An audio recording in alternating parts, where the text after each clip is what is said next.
अपनी आंखों को बंद करेंगे, अपने सर को झुकाएंगे। इस वक्त हम दुआ में चलेंगे। Thank you Jesus. धन्यवाद करते हैं पिता परमेश्वर इस सुंदर समय के लिए, इस आज के अच्छे दिन के लिए जो आपने हम सबको दिखाया। आप प्रभु जी आज जब आपके चरणों पे हम इकट्ठा हैं, हम जानते हैं प्रभु जी कि बहुत बुरा समय चल रहा है, लेकिन फिर भी आपने मौका दिया कि हम आपके भवन में बैठ के आपकी स्तुति, आपकी महिमा करने पा रहे हैं।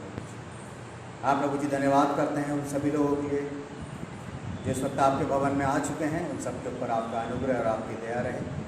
जो लोग आ रहे हैं प्रभु जी, उनको भी आप सही सलामत लेकर आएँ, और जो किसी कारणवश प्रभु जी नहीं आ पाते हैं, आप उनके मनों से बात करें ताकि वो भी आपके भवन में आके आपके नाम की महिमा को कर सकें। हम धन्यवाद करते हैं बीते समय के लिए कि आपने हम सबको संभाला, हर एक बीमारी से, तकलीफ से बचा के रखा प्रभु जी, अपनी दया में बना के रखा प्रभु जी, हमारी ज़रूरतों को पूरा किया।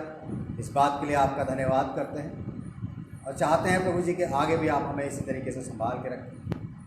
आज की आराधना प्रभु जी आपके चरणों पर रखते हैं। हम यहाँ पे जो भी करते हैं प्रभु जी, जब गीतों को गाते हैं, वचन को पढ़ते हैं, बोलते हैं, सुनते हैं प्रभु जी, और जो कुछ भी आज प्रार्थनाएं हम आपके सम्मुख रखें, वो सब आपको ग्रहण योग्य होने पाए। धन्यवाद करते हैं इस वक्त प्रभु जी एक बार फिर से उन सभी लोगों के लिए जो आपके भवन में इकट्ठा हैं, उन सभी लोगों के लिए प्रभु जी जो हमारे साथ ऑनलाइन जुड़ चुके हैं प्रभु जी, उन सबको भी आप बहुत आयत से बरकत दें प्रभु जी, ताकि वो भी आपके नाम की महिमा को इसी तरीके से करते रहें और आपकी महिमा हमेशा हमारे मुख से होके आपके नाम की प्रशंसा होती रहे। धन्यवाद के साथ इस विनती को मांगते हैं अपने उद्धारकर्ता प्रभु यीशु मसीह के नाम से, आमीन। आइए हम लोग एक गीत में चलेंगे, गीत नंबर 10। आज का दिन यहोवा ने बनाया है, हम इसमें आनंदित हो। आइए अपनी जगहों पे हम खड़े होंगे जब इस गीत को हम गाते हैं। आज का दिन यहोवा ने बनाया है, हम इसमें आनंदित हो। आज का दिन यहोवा ने बनाया है, हम इसमें आनंदित हो।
आइए हम लोग भजन संहिता पढ़ेंगे। माइक सिस्टम में थोड़ी सी खराबी आ गई, शॉर्ट हो गया है, कोई बात नहीं। भजन संहिता 92। मेरी आवाज़ आ रही है आप लोगों को ना? भजन संहिता 92। भजन संहिता 92। मैं रिक्वेस्ट करूंगा भाई सुशील से इसको हमारे लिए पढ़ दे। भजन संहिता 92। भजन संहिता 92। यहोवा का धन्यवाद करना भला है, हे परमप्रधान, तेरे नाम का भजन गाना। रात काल को तेरी करुणा और प्रति रात तेरी सच्चाई का प्रचार करना। दस्तार वाले बाजे और सारंगी पर और वीणा पर गंभीर स्वर से गाना भला है, क्योंकि हे यहोवा, तूने मुझको अपने काम से आनंदित किया है और मैं तेरे हाथों के कामों के कारण जय जयकार करूंगा। हे यहोवा, तेरे काम क्या ही बड़े हैं, तेरी कल्पनाएं बहुत गंभीर हैं। पशु समान मनुष्य इसको नहीं समझता और मूर्ख इसका विचार नहीं करता। ये दुष्ट जो घास की नाई कूदते पकते हैं और सब अनर्थकारी जो प्रफुल्लित होते हैं, ये इसलिए होता है कि वे सदा के लिए नाश हो जाएं। परंतु हे यहोवा, तू जो सदा विराजमान रहेगा। क्योंकि हे यहोवा, तेरे शत्रु नाश होंगे, सब अनर्थकारी इधर बिधर होंगे। परंतु मेरा सींग तूने जंगली सांड का सा ऊंचा किया है, मैं टटके तेल से चुपड़ा गया हूँ। और मैं अपने द्रोहियों पर दृष्टि करके और उन कुकर्मियों का हाल जो मेरे विरुद्ध थे सुनकर संतुष्ट हुआ हूँ। फूले फलेंगे और लबानोन के देवदारों की नाई बढ़ते रहेंगे। वे यहोवा के भवन में रोपे जाकर हमारे परमेश्वर के आंगनों में फूले फलेंगे। वे पुराने होने पर भी फलते रहेंगे और रस भरे और लहलाते रहेंगे, जिससे यह प्रकट हो कि यहोवा सीधा है, वो मेरी चट्टान है और उसमें कुटिलता कुछ भी नहीं है। परमेश्वर अपने वचन के पढ़े और सुने जाने पर आशीष दे। आइए हम लोग एक गीत और गाएंगे, गीत नंबर 94, महिमा से तू जो भरा हुआ ज्योति में सदा रहने वाला। गीत नंबर 94। आइए अपनी जगहों पे हम खड़े होंगे जब हम इस गीत को गाते हैं। महिमा से तू जो भरा हुआ, ज्योति में सदा रहने वाला, मनुष्यों पे तूने जन्म लिया, फिर ये तू जग में तो आएगा, आएगा ये तू आएगा, फिर ये तू जग में तो आएगा, मनुष्यों में तूने जन्म लिया, फिर ये तू जग में तो आएगा, तू भी आकाश में समा न सका, मंदिरों में तू रह न सका, नगरों के धरती में पैदा हुआ, मनों में हमारे घर तू बना, घर तू बना, ये तो घर तू बना, मनों में हमारे घर तू बना, नगरों के धरती में पैदा हुआ, मनों में हमारे घर तू बना, कहने में आकर तूने बसा, लोगों को अपने लिए मेरा, अगली आदत में तूने देखा, फिर ये तू अपना जलवा दिखा, जलवा दिखा, ये तो जलवा दिखा, फिर ये तू अपना जलवा दिखा, अग्नि और बादल में तूने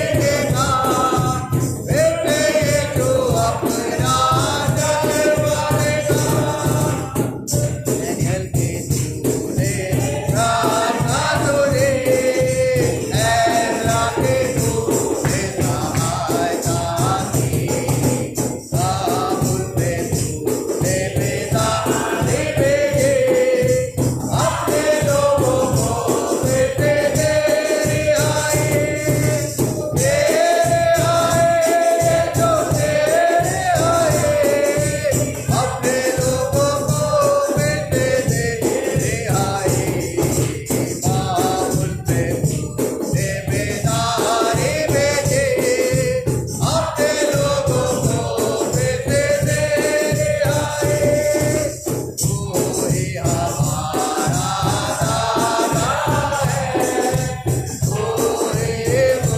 मुक्तिदाता है, फिर से आने वाला है, प्यारे प्रभु यीशु तो जल्दी आ, जल्दी आ, ये तो जल्दी आ,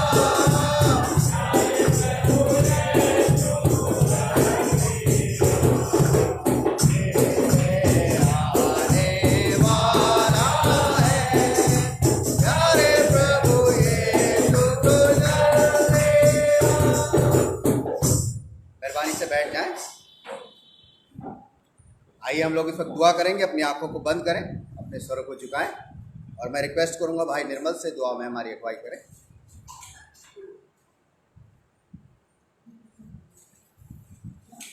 सब बातों में प्रभु यीशु मसीह के नाम से अपने आप को अपने कष्ट को प्रार्थना करता हूँ, धन्यवाद पेश करता हूँ। मैं प्रार्थना करता हूँ पिता परमेश्वर कि आज का दिन तुम्हें शुभ नई के रूप में दिया पिता परमेश्वर, बड़ी जो हो तेरा वचन परमेश्वर मेरे बोल से हमें कबूल हो, और जो वचन हम पढ़ते हैं कर्म करते हैं, मैं अपने आप को पूरी कलीसिया को पिता परमेश्वर धन्यवाद देता और पेश करता हूँ कि आस्या संदेश सर्वे प्रभाव पर पिता परमेश्वर आज का दिन दिखाने के लिए पिता परमेश्वर एक दूसरा दिन पिता परमेश्वर बहुत से दिन नहीं बहुत से जन्म नहीं देख पाए पिता इस शुभ घड़ी पिता परमेश्वर धन्यवाद साथ कबूल कर। बहुत से परिवार पिता परमेश्वर इस घड़ी को नहीं देख पाए, उसके परिवार में लाभ है, दुख है, और दुख बड़ा हाथ उनके ऊपर परिवार में दूसरा पिता परमेश्वर हर एक जन को मेरी तसल्ली दी पिता परमेश्वर, वो समझे जिसने किया उसने दिया, उसी का नाम होता है। आप पिता परमेश्वर में अपने आप को उनके समय में करते हुआ पिता परमेश्वर मानव का चावा तमाम बीमार में पिता परमेश्वर आप पिता परमेश्वर जिस बीमारी से ग्रस्त है पिता परमेश्वर पूरे चंगाई बख्श के पिता परमेश्वर अपने गुनाह को माफी मांगते हुए पिता परमेश्वर जैसे इंतजाम करते हैं पिता परमेश्वर हर एक चंगाई बख्श के पिता परमेश्वर आप प्रार्थना करना चाहेंगे पिता परमेश्वर आज के दिन के लिए पिता परमेश्वर जो तूने हमें इस घड़ी सुनवा कि हम तेरी इबादत कहाँ पे बैठे पिता परमेश्वर तेरी हम सताइश करते हुए पिता तेरे पवित्र शास्त्र बाइबल से अध्ययन करते हुए पिता परमेश्वर वचन को आधार देना चाहता है पिता परमेश्वर इस आगे के साथ भी पिता परमेश्वर इस आशा साफ लोग वो कलाम पक्ष के तो हमारे कर सकेंगे मैं खुशी के लोग बरकत का बारिश हो आशीष का काल बन सके पिता परमेश्वर इसके परिवार को पिता परमेश्वर बरकत से मानना पिता परमेश्वर आप पिता परमेश्वर तमाम चर्च में प्रार्थना करना चाहेंगे जो जगह आज के नाम से इबादत हो रही है पिता परमेश्वर हर एक जन को पिता परमेश्वर अभिषेक कर पिता परमेश्वर ताकि मुझे वो कबूल करे अपने गुनाहों के लिए माफी मांग सके पिता परमेश्वर आप पिता परमेश्वर छोटे बच्चे पिता परमेश्वर हमें कलीसिया में एक बरकत के रूप में दिया पिता हर एक के साथ हर एक को अपनी हिफाजत करना पिता परमेश्वर पूरे शैतान के मुसाफ करने वाले पापों से बचा पिता परमेश्वर और वो बच्चे तेरी हजूरी में रहकर इस कलीसिया घर में चले जाएंगे पिता परमेश्वर ताकि उस तरीके से दूर हो सके पिता परमेश्वर जवानों को पिता परमेश्वर तेरे सपुर्द में दे दिया पिता परमेश्वर जवानी के आदम में पिता परमेश्वर तुझे ना भूले पिता परमेश्वर तमाम वो चीजें पिता परमेश्वर तुझे पसंद ना हो पिता परमेश्वर वो कार्य इन बच्चों को दुआ कर सके बुजुर्गों में पिता परमेश्वर प्रार्थना करना चाहिए पिता परमेश्वर तुम्हें बरकत के नाम छोड़ रहे हैं पिता परमेश्वर हम बुजुर्गों को पिता परमेश्वर अपने इन छोटे बच्चों को अपनी करी सब संभाल के पिता में अच्छे रास्ते सके पिता परमेश्वर प्रार्थना करना चाहिए पिता को अधिकारी मेरे पिता परमेश्वर जो सोसाइटी के अध्यक्ष सेक्रेटरी प्रधान चाहिए पिता परमेश्वर उन्हें भी अपना बुद्धि दे पिता परमेश्वर जो तूने उन्हें काम सो पाए प्रचार प्रसार का पिता परमेश्वर केवल उनके होते हुए पिता परमेश्वर उसको ध्यान देकर पिता परमेश्वर जितनी रुकावट आती है पिता परमेश्वर दूर करते हैं पिता परमेश्वर जो मेरा कार्य है उसको पूर्ण करते हैं पिता परमेश्वर तमाम आज सरकार के लिए पिता के पिता परमेश्वर जिन्हें तो वाली पक्ष की एकता के पिता परमेश्वर हम जनता के लिए सेवा कार्य कर सके पिता परमेश्वर हमारे लिए अच्छी चीजें सोच सके आप पिता परमेश्वर ताकि पिता परमेश्वर वो इस दुनिया के लिए अच्छे कार्य कर सके पिता परमेश्वर पिता परमेश्वर इस समाज में इस संसार में वाक्य हो गया पिता परमेश्वर आज से हो गए पिता परमेश्वर सबसे पिता परमेश्वर तुम महफूज जगह पिता परमेश्वर कोई ऐसा कार्य हमारे समाज में ना हो पिता परमेश्वर दूषित करता हो पिता परमेश्वर अपने आप को पिता परमेश्वर इस हैकर को पहला चार तरफ से अपने पास पहला लगा पिता परमेश्वर कोई काम तेरे सपूर्ति में जो भी कार्य उनके सपूर्ति को होना शैतान को ऐसा कार्य लेकर सर्वत्र से बिगड़ पड़े पिता परमेश्वर आप पिता परमेश्वर प्रार्थना करते हैं हमारी प्रार्थना सुना और इस प्रार्थना को स्वीकार में उत्तर दिया तो यीशु मसीह के नाम से मांगते हैं उसको कबूल करें आमीन। सबको जय मसीह की। आप लोग सब ठीक है? आप लोग सब ठीक है? अब आप देंगे तभी पता चलेगा ना। अब आप ऐसे बैठे रहेंगे तो मुझे पता कैसे चलेगा कि आप लोग ठीक है या नहीं। चलिए, बहुत अच्छी बात है कि हम सबको प्रभु ने बहुत अच्छा रखा है। इस महामारी के टाइम में, इतने क्रूशियल टाइम में भी हम सबको प्रभु ने इस बीमारी से बचा के रखा है। इस बात के लिए प्रभु का धन्यवाद। धन्यवाद। आइए प्रभु यीशु मसीह का धन्यवाद दें ताली बजा के, उसको धन्यवाद करें कि आप ठीक हैं। अगर आप प्रभु को धन्यवाद नहीं देंगे, आज भी आप इस चीज़ को समझ लीजिए कि ये चीज़ ख़त्म नहीं हुई है। अगर आपको लगता है कि सब चीज़ें खुल गई हैं, आना जाना शुरू हो गया है, मिलना जुलना शुरू हो गया है, इसका मतलब ये नहीं है कि ये चीज़ ख़त्म हो गई है। ये चीज़ अब हमारे वातावरण में आ चुकी है, और जब वातावरण में कोई चीज़ होती है तो वो हमारे साथ साथ चलती है।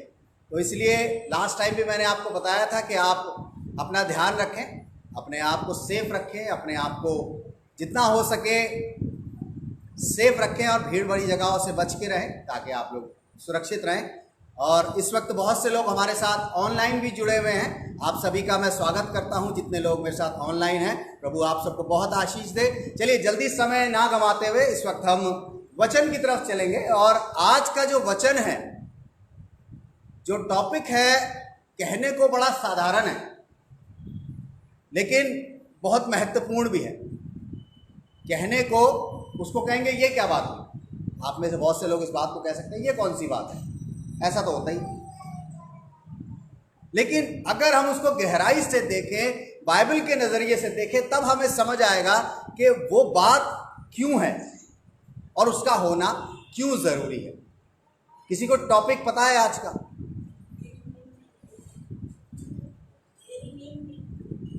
जी हाँ, आज का जो मेरा टॉपिक है वो नींद के ऊपर है।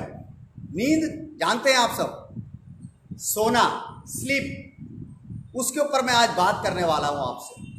क्योंकि अक्सर क्या होता है कि बहुत से लोगों की शिकायत होती है, चाहे वो मसीह में हो चाहे वो मसीह में ना हो।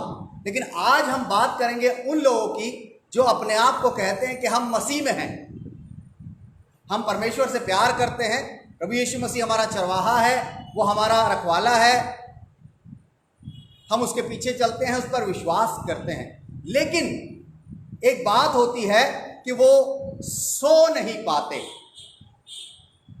मीठी नींद और नींद, इन दोनों में बहुत फर्क है। जब हम रात में सोते हैं तो कई बार ऐसा होता है कि हम सो नहीं पाते। जब हम अपने बिस्तर पे जाते हैं लेटने के लिए, ये आप सबके साथ ऐसा वाकया हुआ हो, ऐसी बात नहीं है कि कोई मैं नई चीज़ या अनोखी चीज़ बता रहा हूँ। बड़ी साधारण सी बात है कि कई बार ऐसा होता है कि जब आप अपने बिस्तर पे सोने के लिए जाते हैं रात में, तो उस वक्त आपको नींद नहीं आती है, नींद नहीं आती है। पांच दफ़ा ये देखा गया है कि लोग बिस्तर पे लेटे रहते हैं, अपनी करवटें बदलते रहते हैं। कभी कभार आजकल तो बड़ा अच्छा टाइम हो गया है कि मोबाइल आ गए हैं, रात में 1:30, 2-2, 2:30, 3-3 बजे तक लोग ऑनलाइन नज़र आते हैं। भाई सो क्यों नहीं रहे हो? भाई नींद नहीं आ रही। कभी आप रात में देखिएगा, अक्सर कई लोग व्हाट्सएप पे मिल जाएंगे आपको, या फेसबुक पे मिल जाएंगे, ऑनलाइन मिल जाएंगे, और अगर आपने उनको टाइप किया, क्योंकि आपको भी नींद नहीं आ रही है, रात के 1:30 बजे आप उनको टाइप कर रहे हो, भाई इतनी रात क्या कर रहे हो, तो वहां से जवाब क्या आएगा? नींद नहीं आ रही है, इसलिए थोड़ा देखा मोबाइल ही देख ले। आजकल ये बड़ी अच्छी चीज़ है टाइम पास करने के लिए। रात में जब नींद नहीं आती, क्योंकि आजकल डेटा तो आराम से मिलता है, इसकी कोई दिक्कत नहीं है, तो लोग इस पे टाइम पास करते हैं, नींद नहीं आती है। कई बार क्या होता है कि लोग टीवी देखते हैं, रात भर टीवी चला के रखते हैं, टीवी देखते हैं, मूवीज़ देखते हैं, या बहुत सी चीज़ें आती हैं, टीवियों अपना टाइम वेस्ट करते हैं। और कई बार क्या होता है, जब नींद नहीं आती है तो करवटें बदलते रहते हैं, सोने की कोशिश करते हैं, बिस्तर पर लेट जाएंगे, कंफर्ट पूरा है आपके पास, ऐसी बात नहीं है कि अच्छा बिस्तर नहीं है या अच्छा घर नहीं है या अच्छी सोने की जगह नहीं है, लेकिन कंफर्ट पूरा है, सोने का आराम पूरा है, लेकिन फिर भी आप सो नहीं पाते। इधर से उधर कभी करवट बदली, कभी इधर से उधर करवट बदली, कोशिश करते हैं कि आप सोएं, कोशिश करते हैं कि आप किसी तरीके से सो जाएं। आप टाइम देखते हैं कि चलो, कई बार ऐसा होता है कि आप बहुत थके होते हैं, आपने दिन भर बहुत काम किया, आप थक गए, और शाम से मन हो जाता है कि यार आज तो जल्दी सो जाएंगे, खाना वाना खा के बहुत थक रहे हैं। और जब आप थके होते हैं, उसके बाद जब रात में जाके आप 9, 9:30, 10 बजे, जो भी आपका टाइम है, आप बिस्तर पर लेटते हैं और पता चलता है कि नींद गायब, नींद ही नहीं आ रही है, आप थके हुए हैं, बॉडी आपकी रेस्टलेस है, लेकिन फिर भी आप सो नहीं पाते हैं, सो नहीं पाते हैं। कई लोग क्या करते हैं, रात में उठ के नहा लेते हैं कि चलो यार नहा लेते हैं, नींद आ जाएगी अच्छी, मैंने बहुत से लोगों को देखा है, नींद नहीं आती तो जाके नहा लेते हैं, गर्मियों में ठंडे पानी से और सर्दियों में गर्म पानी से नहा के आएंगे, चलो अब फ्रेश हो गए, अब नहा के सो जाएंगे, फिर भी नहीं सो पाते हैं। कई लोगों की आदत होती है, यार चलो नींद नहीं आ रही, चाय बना लेते हैं, चाय पीने के बाद नींद आ जाएगी। कई लोग कॉफी पी लेते हैं कि नींद आ जाएगी। बहुत से तरीके अपनाते हैं आप लोग सोने के लिए, बहुत से तरीके अपनाते हैं कि एक अच्छी नींद आपको अपने बिस्तर के ऊपर आए, लेकिन बाज दफा ये होता है कि नींद नहीं आती है, नींद नहीं आती है। कभी आपने सोचा कि उसके पीछे कारण क्या है? कभी आपने इस बात को जांचा कि जब आपको नींद नहीं आती है तो उसके पीछे वजह क्या होती है? कभी आपने इस बात को देखा कि जब आप सो नहीं पाते तो क्यों नहीं सो पाते? आप मोबाइल से भी खेल लिए, टीवी से भी खेल लिए, सारे आपने काम कर लिए, घर में पंखा भी चला दिया, एसी भी चला लिया, कूलर भी चला लिया, सब कुछ कर लिया, गद्दा भी नया ले आए और सब कुछ नया कर दिया, लेकिन फिर भी नींद नहीं आ रही। कारण क्या है उसके पीछे? कभी आपने इस बात को गहराई से सोचने की कोशिश करी है? फिर दूसरे दिन क्या होता है, आंखें भरी भरी होती हैं। जब कोई पूछता, भाई आंखें क्यों लाल हो रही हैं आपकी? अरे यार रात में नींद नहीं आई। भाई क्यों नहीं आई? पता नहीं यार, नींद क्यों नहीं आई, बस समझ नहीं आया, बस नींद नहीं आई। बस कारण नहीं समझ आता कि नींद क्यों नहीं आ रही, हम सो क्यों नहीं पा रहे, ना सोने के पीछे वजह क्या थी। आज हम उन्हीं वजहों पे बात करेंगे, लेकिन बाइबल के नजरिए से। आप ये सोचेंगे इस नींद का बाइबल से क्या लेना देना है। मैं आपको एक चीज समझा दूं कि परमेश्वर ने जब सृष्टि की, जब इस पृथ्वी की या इस संसार की या इस पूरे जहान की, जब उसने सृष्टि की, जब इसको बनाया, तो बाइबल में लिखा हुआ है कि परमेश्वर ने कितने दिन में बनाया? 6 दिन में परमेश्वर ने सृष्टि की रचना करी। और 7वें दिन के लिए क्या लिखा हुआ है परमेश्वर के लिए? 7वें दिन उसने क्या किया? विश्राम किया, यानी कि आराम किया। और इस बात को आप समझ जाइए कि ये जो आराम है ये परमेश्वर की तरफ से, लेकिन नींद ना आना शैतान की तरफ से है। समझ जाइए इस बात को। परमेश्वर जब 6 दिन खुद काम करके आराम कर रहा है तो इसका मतलब ये नहीं है कि जो लोग उसने बनाए हैं वो 7 दिन जागेंगे, 24/7 जागेंगे। ऐसा नहीं है। 24 घंटे जागना, हफ्ते में 7 दिन जागना, सोना ही नहीं है, ऐसा नहीं है मेरे लिए। लेकिन परमेश्वर ने जिस चीज को बनाया है उसके लिए आराम भी बनाया है। तो आज हम इस बात को समझने की कोशिश करेंगे कि आप में से अगर बहुत से लोग सो नहीं पाते हैं, मीठी नींद, आराम की नींद, चैन की नींद, अगर आप सो नहीं पाते हैं तो उसके पीछे वजह क्या है? कई बार नींद लग जाती है, थोड़ी देर बाद फिर उठ जाते हैं, अचानक से आँख खुल जाती है, नहीं समझ आता क्या हुआ, क्या हुआ पता नहीं, बैठे हैं फिर बैठे हैं, नींद नहीं आ रही, नींद नहीं आ रही। लेकिन इन सब चीज़ों के पीछे वजह क्या है? आज पहले तो हम ये समझेंगे कि नींद परमेश्वर की तरफ से है भी या नहीं, या मैं ऐसे ही हवा में बात कर रहा हूं। पहले इस बात को समझ लें कि जो नींद है, जो हमारी निद्रा है, या इंग्लिश में स्लीप बोलेंगे, जो भी शब्द आप यूज कर सकते हैं, वैसे नींद ही बोलते हैं ज्यादातर लोग, है ना। उसका बाइबल से क्या लेना देना है, उसका बाइबल के अंदर महत्व क्या है, पहले इस बात को समझेंगे। चलिए मेरे साथ आप निकाल लें नीति वचन उसका 3रा अध्याय, नीति वचन उसका 3रा अध्याय, नीति वचन 3 और उसकी 24वीं आयत बड़ी अच्छी लिखी हुई है। सुलेमान जो है दाऊद का बेटा, वो इस बात को बताने की कोशिश करता है, क्योंकि सुलेमान को सबसे अधिक बुद्धिमान व्यक्ति बताया गया है, क्योंकि उसको परमेश्वर की तरफ से बुद्धि दी गई थी। और जो व्यक्ति बुद्धिमान होता है, अगर वो कोई बात कह रहा है तो इसके पीछे कोई ना कोई मतलब है, ऐसे ही हवा में बात नहीं कर रहा है। नीति वचन के अंदर क्या लिखा हुआ है, उसके 3रे अध्याय की 24वीं आयत में कोई जोर से पढ़े और साफ साफ पढ़े जी। धीरे धीरे धीरे धीरे धीरे धीरे, जल्दी नहीं, जल्दीबाजी नहीं है।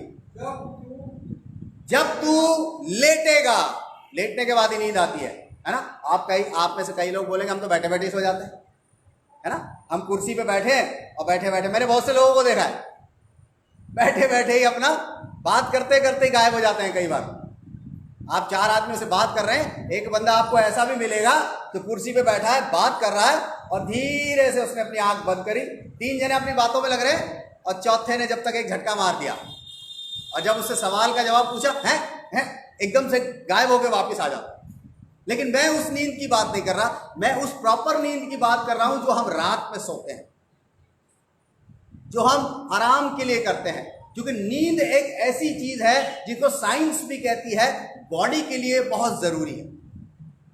नींद बॉडी के लिए बहुत जरूरी है। क्यों जरूरी है कि जब हम नींद लेते हैं, जब हम सो जाते हैं, तब हमारी बॉडी रिफ्रेश होती है, दूसरे दिन के लिए या काम करने के लिए अपने आप को वो तैयार करती है। चाहे आप इसको साइंटिफिक तरीके से ले लें, मेडिकल तरीके से ले लें, बिब्लिकल तरीके से ले लें, सांसारिक तरीके से ले लें, किसी भी तरीके से आप ले लें, नींद सबको प्यारी होती है। नींद सबको प्यारी होती है। मुझे याद है बचपन में हम कॉमिक्स पढ़ा करते थे, तो कॉमिक्स का वो एक डायलॉग मुझे आज भी याद है। आप सब हंसेंगे कि कैसी कैसी बातें मैं करता हूं, लेकिन मुझे बड़ी अच्छी लगता है। एक कैरेक्टर था, उसका नाम मुझे नहीं याद आ रहा, तो वो सो नहीं पाता था। तो एक दिन उसको नींद आ जाती है और वो बोलता है, नींद नींद प्यारी नींद, बरसों से मैं सोया नहीं, तू कहाँ थी। ये मुझे अब तक याद है। नींद नींद प्यारी नींद, बरसों से मैं सोया नहीं, तू कहाँ थी। यानी कि नींद जो है वो जरूरी चीज है। और बाइबल क्या कहती है? जी हाँ, हम क्या पढ़ रहे थे कि जब तू लेटेगा तब भय ना खाएगा। पहली बात वो कहता है कि तू भय ना खाएगा। जी आगे, जब तू लेटेगा, और दूसरी बात वो कहता है कि जब तू लेटेगा तब सुख की नींद आएगी। तब सुख की नींद आएगी। सुख की नींद, ध्यान से समझने की कोशिश कीजिएगा। वो कहता है कि जब तू लेटेगा, जब तू लेटेगा, यानी कि जब आप बिस्तर पे जाएंगे, जब आप बिस्तर पे लेट जाएंगे, तो क्या आपको सुख की नींद आएगी? सुख की नींद। चलिए कह जी हमें तो आ जाती है, लेकिन रात में उठ जाते हैं झटके से। 2:30 बजे आंख खुल जाती है, कभी 3 बजे आंख खुल जाती है, कभी 1:30 बजे आंख खुल जाती है। लेकिन इन सब के पीछे कारण क्या है? बाइबल तो कहती है, सुलेमान तो हमें इस बात को बताने की कोशिश कर रहा है कि जब तू लेटेगा तो तुझे सुख की नींद आएगी। सुख की नींद आएगी। लेकिन सवाल वहीं का वहीं है, कब? सुख की नींद कब आएगी?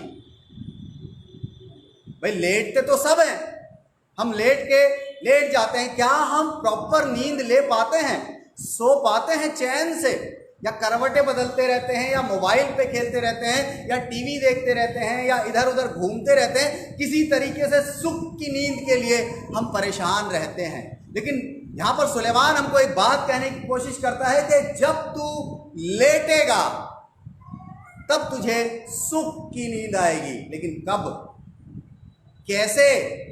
सवाल वही है। चलिए एक आयत और देखते हैं इसी के बारे में। भजन संहिता 3 उसकी 5वीं आयत क्या कहती है? भजन संहिता 3 उसकी 5वीं आयत। भजन संहिता 3 उसकी 5वीं आयत। जी, तू अपनी समझ का सहारा न लेना। भजन संहिता 3, भजन संहिता 3 ठीक है, भजन संहिता 3 ठीक पढ़ रहे हैं? नहीं, आप पढ़िए, जिसको मिल गया वो पढ़े। 3 की 5। मैं लेटकर सो गया। जी हाँ, वो कहता है, दाऊद कहता है यहां पर कि मैं लेट कर सो गया। हम लेट तो जाते हैं लेकिन सो नहीं पाते। दाऊद इस बात को कहता है कि मैं लेट कर सो गया। उसके आगे क्या कहता है? फिर जाग उठा,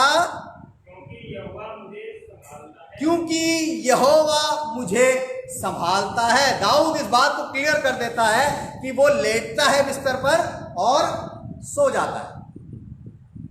उसके पीछे कारण है, उसके पीछे कारण है। उसने कारण आगे दे दिए हैं कि वो जब लेटता है बिस्तर पर तो वो सो जाता है। उसका बेटा भी यही बात कहता है कि मैं लेट गया, जब मैं लेटूंगा तब मुझे सुख की नींद आएगी। सुख की नींद वो कहता है, दाऊद कहता है कि मैं लेटकर सो गया। वो ये यहां पर नहीं लिखता कि मैं लेटकर बेचैन ही रहा, अपने मोबाइल से खेलता रहा, टीवी देखता रहा, करवटें बदलता रहा या इधर उधर घूमता रहा। वो ये नहीं कह रहा है, वो कहता है मैं लेटकर सो गया। यानी कि बाइबल इस बात को क्लियर करती है कि नींद जो है वो हमें अच्छी आनी जरूरी है।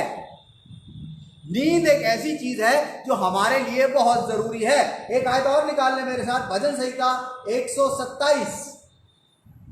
भजन संहिता 127, भजन संहिता 127 उसकी दूसरी आयत। भजन संहिता 127 उसकी दूसरी आयत। जी, तुम जो सवेरे उठते। यहां पर जब इस बात की शुरुआत होती है तो वो कहता है कि तुम जो सवेरे उठते और देर करके विश्राम करते हो, यानी कि सुबह उठते जाते हो जल्दी लेकिन रात में देर से सोते हो। कहता है देर करके विश्राम करते। आगे और दुख भरी रोटी खाते हो। कहता है कि और दुख भरी रोटी खाते हो। यह सब तुम्हारे लिए व्यर्थ ही है। ये सब तुम्हारे लिए व्यर्थ ही है। अगर तुम जल्दी भी उठ जाते हो किसी काम के लिए और सो नहीं पाते हो तो ये व्यर्थ है। लेकिन उसके आगे कुछ और कहता है। क्या कहता है? क्योंकि वह अपने प्रियों को यूं ही नींद दान करता है। यहां पर इस लाइन को ध्यान से समझने की कोशिश कीजिएगा कि वो क्या कहने की कोशिश करता है। वो कहता है क्योंकि वो कौन है? वो कौन है? यहां पे बात की जा रही है परमेश्वर की, यहां की जा रही है बात यहोवा की। वो कहता है क्योंकि वो अपने प्रियों को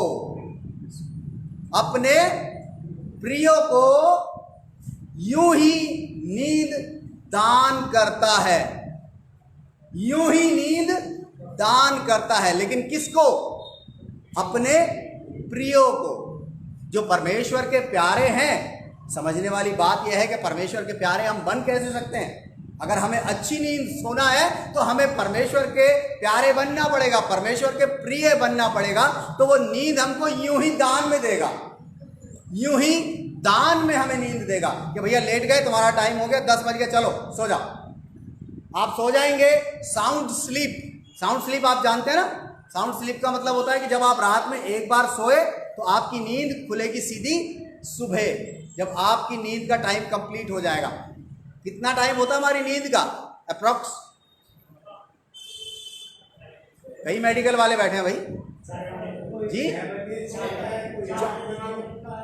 4-5 घंटे। लेकिन प्रॉपर मेडिकल के अगर हिसाब से देखा जाए तो कितने घंटे की नींद चाहिए हमें? 8 घंटे की नींद प्रॉपर नींद होती है, आपकी बॉडी को चाहिए।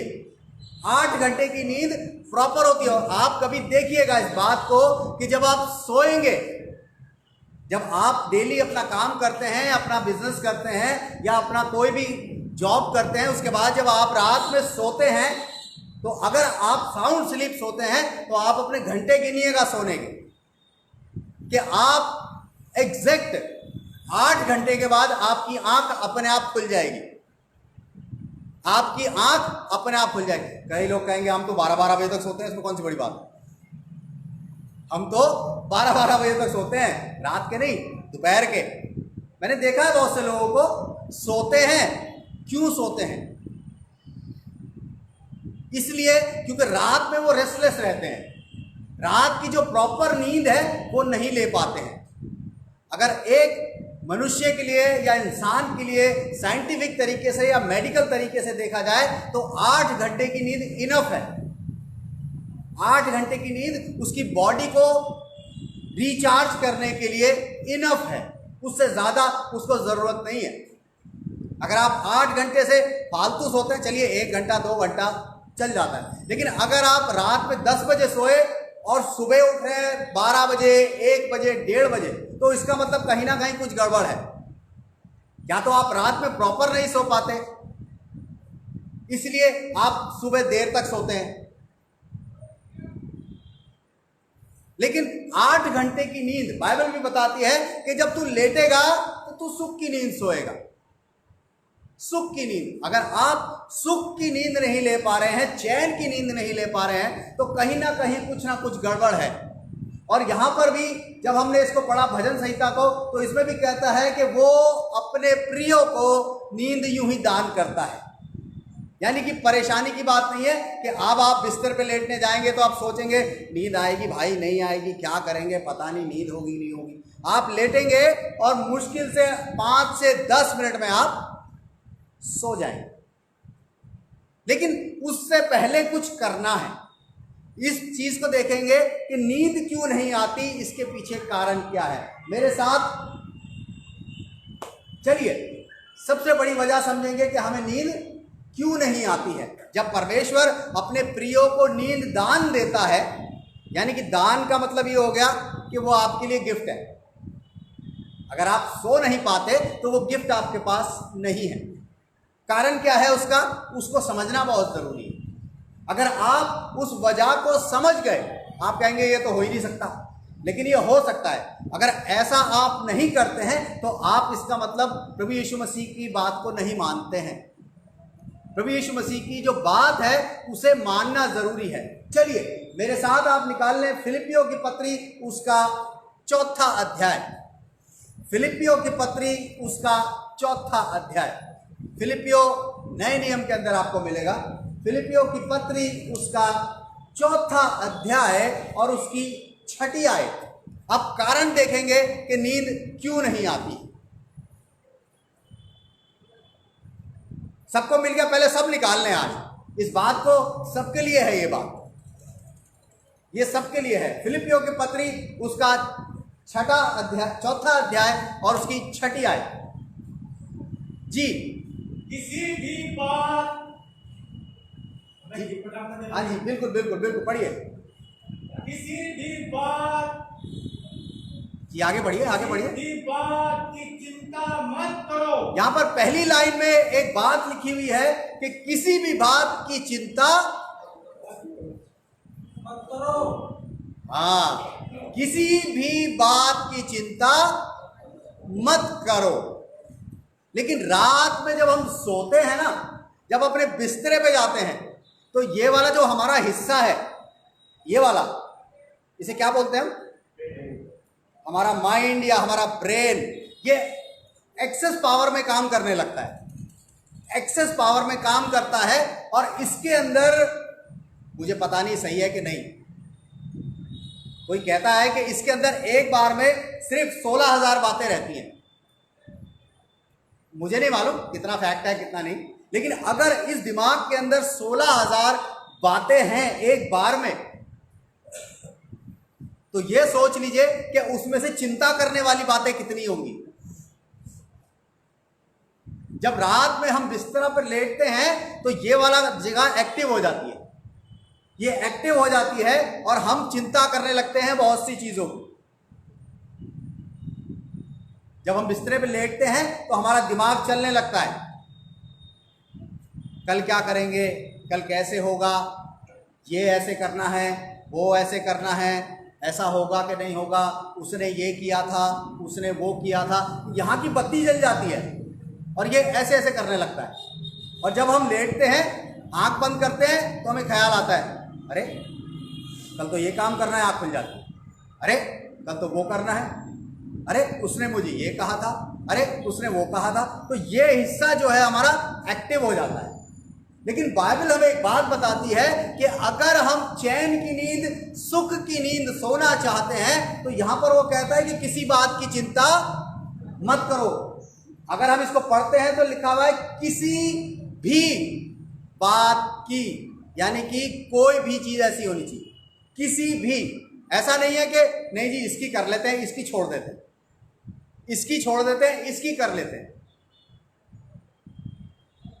नींद ना आने की सबसे बड़ी वजह यही है कि हमारा दिमाग चलता रहता है फालतू में। हम चिंता बहुत करते हैं, लेट के उस वक्त हम कुछ कर नहीं सकते हैं, लेकिन हम सिर्फ चिंता ही करते हैं। चिंता क्या लिखा हुआ है कि तुम किसी भी बात की चिंता मत करो। यहां पर उसके बाद निकाल लीजिए मती उसका 6वां अध्याय, मती 6 उसकी 34वीं आयत क्या कहती है, समझेंगे इस बात को कि बाइबल में ये बात बार बार क्यों हमें बताई जा रही है। अभी हमें पौलुस ने ये बात कही थी कि किसी भी बात की चिंता मत करो, लेकिन अब आगे कुछ कहते हैं जी। परंतु मैं तुमसे यह कहता हूँ, सो कल के लिए चिंता ना करो। भैया आप वर्ष सही निकाल लिया करो। सो कल जी। के लिए चिंता ना करो। यहां पर लिखा है कि सो कल के लिए चिंता ना करो। रात में बिस्तरे पे लेटेंगे तो सुबह कल ही उठेंगे ना।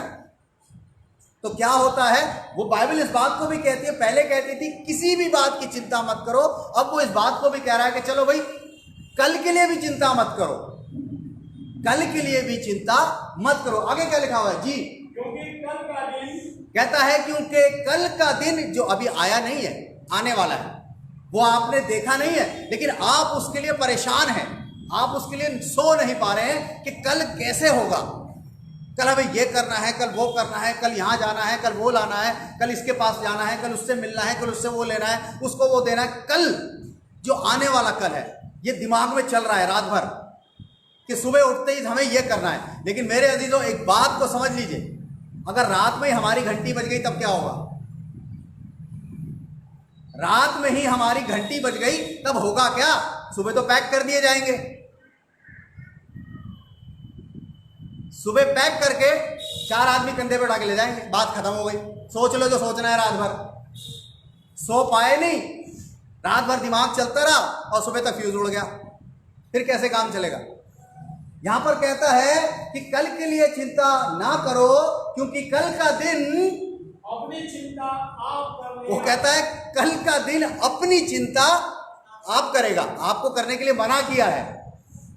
दिन अपनी चिंता करेगा, कल का जब दिन निकलेगा, सूरज निकलेगा, पक्षी चहचहाएंगे, सब कुछ अच्छा होगा, वो जो दिन होगा ना वो अपनी चिंता अपने आप करेगा, आपको करने की जरूरत नहीं है, आपको चिंता करने की जरूरत नहीं है। लेकिन हमारा काम क्या है, हम सिर्फ चिंता करते हैं और सो नहीं पाते। सबसे बड़ा रीजन यही है, आप चाहे कुछ भी कर लीजिए, बड़े बड़े स्कॉलर्स को ढूंढ लाइए, ना सोने की एक ही वजह है कि आपका दिमाग चिंताओं से भरा होता है। वो किसी भी तरीके की हो सकती है, वो किसी भी तरीके की हो सकती है जो आपको सोने नहीं देती है, जो आपको करवटें लेने पे मजबूर करती है। हो सकता है, ये भी हो सकता है कि किसी का रिजल्ट आने वाला हो अगले दिन और वो रात भर कल क्या होगा, कल क्या होगा, कल क्या होगा, पता नहीं पास होंगे, फेल होंगे, कितने नंबर आएंगे, इतने नंबर आएंगे, ये होगा वो होगा। ये क्या है, ये भी चिंता है ना। आप फेल होके भी कुछ नहीं कर सकते और आप पास होके भी कुछ नहीं कर सकते। सबसे बड़ी बात है, रात में बिस्तर पे लेट के तो वैसे ही कुछ नहीं कर सकते, आप अपने रिजल्ट को भी नहीं बदल सकते, ना उसको पास से फेल कर सकते हैं और ना फेल से पास कर सकते हैं। तो यहां पर वो कहता है कि क्योंकि कल का दिन अपनी चिंता आप कर लेगा। आगे जी, आगे क्या लिखा हुआ भैया, आज के लिए आज के लिए आज ही का दुख बहुत है। आज ही के लिए आज का दुख, आज जो दुख आपको मिल गया ना वो काफी है, कल का दुख लेने की जरूरत क्या है आपको। टेंशन में सोते हैं, अरे यार नंबर कब आएंगे यार, पता नहीं क्या होगा, पता नहीं यार, नींद नहीं आ रही है, अब कल क्या होगा, कल क्या होगा, नंबर नहीं आएंगे यार, बड़ी दिक्कत हो जाएगी यार। भैया क्या कर लोगे अगर नंबर कम आए, अगर कल नंबर कम आएंगे तो आप कर क्या लोगे, आप उसे बढ़ा तो सकते नहीं हो, बढ़ा सकते हो आप लोग, नहीं बढ़ा सकते ना। अरे कल नौकरी चली जाएगी, कल नौकरी चली जाएगी, कल चली जाएगी, चली जाएगी, कल तो जानी जानी है, आपको पता है, जानी है, सो जाओ आराम से, यार कल जाएगी, देखी जाएगी कल की कल। अब रात में सोने ना सोने से ये तो नहीं होगा कि कल आपकी नौकरी रुक जाएगी। अगर आपको नौकरी से निकालना है तो वो निकाल ही देगा, तब तो आपको 2 घंटे फालतू सोना है। अरे कल तो ठीक है यार, कल तो उठना ही नहीं है, कल तो जाने वाली है, सो जाओ। ये जो चिंता है ये ही हमें सोने नहीं देती। लेकिन बाइबल बड़ा क्लियर हमें कहती है कि चिंता नहीं करनी है, किसी भी बात की चिंता नहीं करनी है। अलग अलग तरीके की बातें हमारे दिमाग में चलती हैं। किसी ने कुछ कह दिया, वो रात में घूमता रहता है, अच्छा उसने ये कह दिया था कल बताऊंगा, उसने ये कहा था कल बताऊंगी, आज कहा है, और रात भर प्लानिंग होती है, फिर रात भर प्लानिंग चलती है कि दिमाग में यार ऐसा करेंगे, कल जाएगी लंगड़ी दे दूंगी, है कल धक्का दे दूंगा। रात भर प्लानिंग चलती है और नींद नहीं आती है, नींद नहीं आती है। आप लोगों को हंसी आ रही होगी मेरी बात पे, लेकिन ये प्रैक्टिकल बातें हैं, ये प्रैक्टिकल बातें हैं। अगर आप इस संसार में निकलेंगे तो आपको इसी तरीके के लोग मिलेंगे जो सो नहीं पाते। क्यों नहीं सो पाते? पता उसने ये कह दिया था, अरे तो भाई कह दिया था तो बात खत्म हो गई, कह दिया तो कह दिया, अब तो सो तो जा। नहीं, जब तक उसको लकड़ी मार के गिरा नहीं दूंगा सोऊंगा नहीं।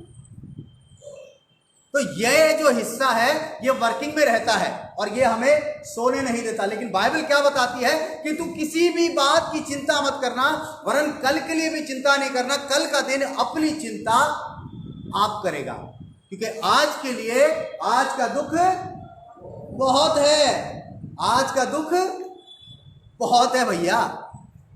आज जो है ना उसमें इतना दुख है कि आप कल वाला दुख भी आज ही ले रहे हो यार। अगर आज कहा जा रहा है आपसे कि आपको 2 किलो वजन उठाना है, आप कल के लिए परेशान हो कि कल भी मुझे 2 किलो वजन उठाना है, यानी कि कल का जो 2 किलो है वो आज में मिला के आप 4 किलो आज ही उठा रहे हो। आपने जबरदस्ती आज के वजन को भारी कर लिया कल का मिला के, इसलिए आप सो नहीं पा रहे हो। भाई 2 किलो उठाने की क्षमता आप में है, 2 किलो उठाने की क्षमता आप में है, आप 2 किलो उठा रहे हो, लेकिन 4 किलो उठाने की क्षमता आप में नहीं है। लेकिन आप जबरदस्ती 4 किलो उठाने की कोशिश कर रहे हो, उठा पा नहीं रहे हो, लेकिन उठाने की कोशिश कर रहे हो, नहीं उठा रहे हो तो नींद भी नहीं आ रही। ये कैसे उठेगा, कैसे उठेगा? जब आपको कहा भाई 2 किलो उठा, 2 किलो उठाना, वो कहता है किसी भी बात की चिंता मत करो, कल की चिंता मत करो, आज के लिए आज का दुख बहुत है। 2 किलो बहुत है भैया, जबरदस्ती क्यों 4 किलो उठा रहे हो? कल की कल देखेंगे, रात में फ्यूज उड़ गया तो क्या देखेंगे? गलत तो नहीं कह रहा? पता नहीं होता कि जब हम सो रहे हैं, कहा जाता है, कहावत है कि सोया आदमी मरे समान, सोया आदमी मरे समान। यानी कि आपको सोने के बाद नहीं पता, कई बार होता है, बहुत से लोगों के साथ होता है, रात में सो जाते हैं आराम से, घर वालों से बात करके, सब कुछ करके, खाना पीना खा के, बच्चों से बात करके रात में सोते हैं, लेकिन सुबह जाके कहते हैं पापा पापा पापा तो उठ नहीं रहे कि चलो यार बड़ा अच्छा हुआ पापा सोते सोते चले, बेचैन नहीं रहे, परेशान। इस बात को भी माना जाता है कि लोग जो सोते सोते चले जाते हैं उसको अच्छा मानते हैं लोग, कि पापा बेचैन नहीं हुए, परेशान नहीं हुए, तकलीफ में नहीं आए, रगड़े नहीं, लेकिन सोते सोते आराम से चले गए पापा। लोग इस बात को भी मानते हैं, यानी कि नींद में अगर किसी की डेथ भी होती है तो भी लोग इसको अच्छा मानते हैं कि आराम से चले गए, सोते सोते चले गए। यानी कि नींद जो है बुरी नहीं है, नींद जो है बुरी नहीं है। एक आयत मेरे साथ और निकाल लें। अगर आप अच्छी नींद सोना चाहते हैं, आप समझ लीजिए आपको करना क्या है। अभी तक हम ये देख रहे थे कि परमेश्वर ने हमें नींद दी है, लेकिन हम चिंता की वजह से सो नहीं पाते। मेरी बात से कितने लोग एग्री हैं? जो हैं वो हाथ उठा दें, जो नहीं है कोई बात नहीं, मुझे फर्क नहीं पड़ता। अच्छा, कुछ लोग हैं कुछ लोग नहीं है, ठीक है, ऐसा होना भी चाहिए कि अगर मैं सारे एग्री हो गए तो कहेंगे सबको सिखा रखा है। मैंने किसी को नहीं सिखाया हो, लेकिन मैं उस बात को समझने की कोशिश कर रहा हूं। जितने लोगों ने हाथ उठाए हैं, इसका मतलब वो इस प्रैक्टिकल चीज को समझते हैं कि जब हम सोते नहीं हैं तो उसके पीछे कोई ना कोई एक ऐसी वजह है जो हमें सोने नहीं देती, जो हमें जागने पर मजबूर करती है। लेकिन अगर हम अच्छी नींद सोना चाहते हैं तो मत्ती 11 उसकी 28वीं आयत, सब जानते हैं, मत्ती 11 उसकी 28वीं आयत, बड़े ध्यान से समझिएगा और बड़े ध्यान से सुनिएगा। मत्ती 11 उसकी 28वीं आयत। आप कहेंगे ये कौन सी बड़ी बात है? चलिए कोई एक जना पढ़े। हे सब परिश्रम करने वालों, ध्यान से सुनिए कि वो कहता है हे सब परिश्रम करने वालों, यानी कि मेहनत करने वालों और बोझ से हुए लोगों, और बोझ से दबे। बोझ का मतलब ये नहीं है कि आपके ऊपर 100 किलो का बोझा डाल दिया, वो वाले बोझ की बात नहीं हो रही है मेरे अजीजों, इस बात को समझ लीजिए। परिश्रम ये नहीं है कि आप दिन भर रेड़ा खींच रहे हैं, उस वाले परिश्रम की बात हो रही है, दिन भर फावड़ा चला रहे हैं उसकी बात हो रही है, नहीं। यहां पर बात दूसरे तरीके से की जा रही है। वो कहता है, पहले तो ये समझना है कि ये कह कौन रहा है। पहले तो समझना इस बात को है कि ये बात कह कौन रहा है। अगर हम नींद लेना चाहते हैं अच्छी, अगर हम सोना चाहते हैं चैन से, तो इस वाली आयत को समझना बहुत जरूरी है। कितने लोगों को पता है कौन कह रहा है? ऊंचा हाथ दिखाइए ना, मैं समझ तो लूं कि भाई कुछ लोगों को पता है। 1 2 3 4 5 6 7 8 9 10 11 12, चलिए 12 लोगों को पता है। 13 वो भी सोच के उठाते हैं कि बताऊं कि नहीं बताऊं।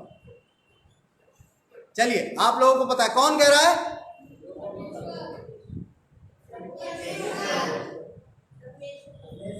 एक ही आंसर सही आया।